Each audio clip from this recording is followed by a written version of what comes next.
Assalamu alaikum wa rahmatullahi ta'ala wa barakatuh. Kamar dai kullum CV Hausa TV za ku ci gaba da ganin muzahara kuma akan maulidin Annabi Muhammad sallallahu alaihi wasallam. Ga ma a sauran Kaduna kaɗan daga cikin maulidin mu kafin tara ku za ku ci kaɗan daga cikin bakin su.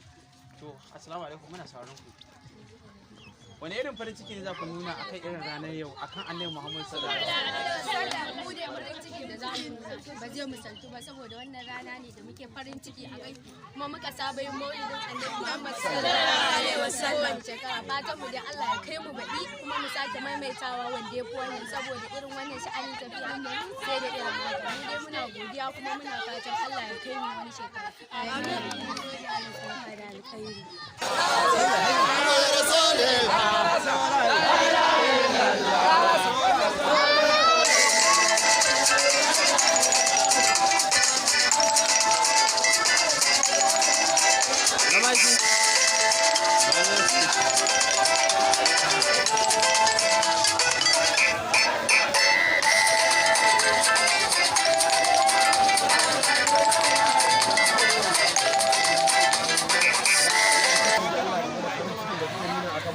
ina farin ciki sosai da sosai.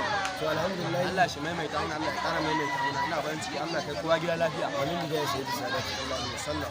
To this is channel, this is CV Hausa TV channel.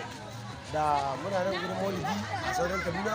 So alhamdulillah ga al'umma yanda suke ta nuna farin ciki da sauransu. Wasu na farin ciki, wasu na bakin ciki. Amma masu farin ciki sun fiya. To da alamu ga kaɗan daga cikin masu nuna mana farin ciki na wannan wata na Maulidi mafi yan halitta. Ayi magana mama. Allah mama, afuwan wani irin farin ciki da ku nuna game da wannan maulidi da ake yi mafi yan halitta ba gida. Ya mun gode Allah da Allah ya haɗa mu da manzon Allah. Shehu mu na nan jakin da ya haɗa mu da manzon Allah. Na mu san wai manzon Allah ba. Sai yanzu ne muka san manzon Allah, muka san sabo, muka san waliyan Allah. Yanzu ne muka san da ne ba mu san komai muna zaune a jiki. Amma yanzu alhamdulillah mu gaskiya mun gode wa Allah. Allah ya kara ma kowa kusanci da soyayya. Amin. Allah ya bar mu da a kullum da cibiya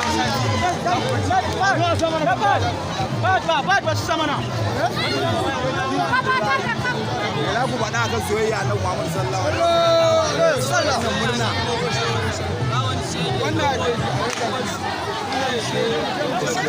Wato nan da